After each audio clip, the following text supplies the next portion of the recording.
Des véhicules irrécupérables, totalement engloutis par les gravats.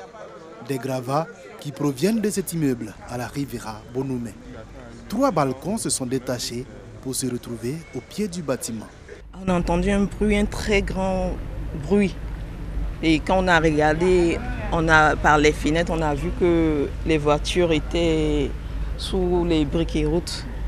Donc on a couru. Le premier réflexe était de sortir du bâtiment parce qu'on ne savait pas au juste qu'est-ce qui se passait. Il n'y a pas eu de perte en vie humaine.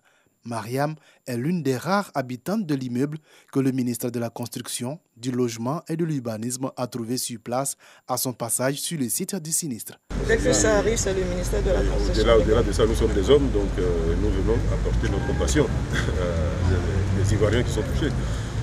Même cas de figure à Riviera Anono, toujours dans la même commune de Cocody.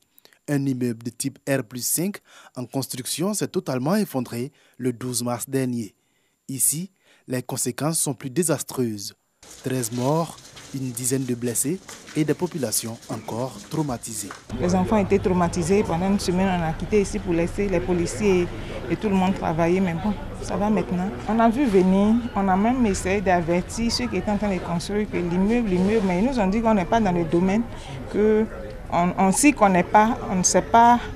En fait, eux, ils ont pris déjà les dispositions qu'il n'y aura rien. Pourtant, tous ceux qui passaient par là disaient que l'immeuble, on voyait même en train de s'incliner. C'est un ministre particulièrement remonté après cette visite qui a reçu les journalistes pour une conférence de presse à son cabinet. Je suis révolté, comme tout le monde, sauf que moi, je fais en sorte de me révolter contre les personnes qui méritent notre courroux.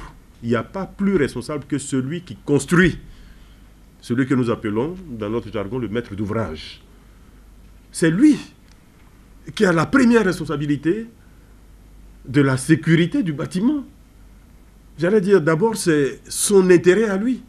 Si c'est lui qui va habiter le bâtiment, c'est son intérêt à lui. Comment imaginer que quelqu'un d'autre soit garant de ma sécurité à moi, de la maison que je suis en train de construire moi-même et dans laquelle je vais loger?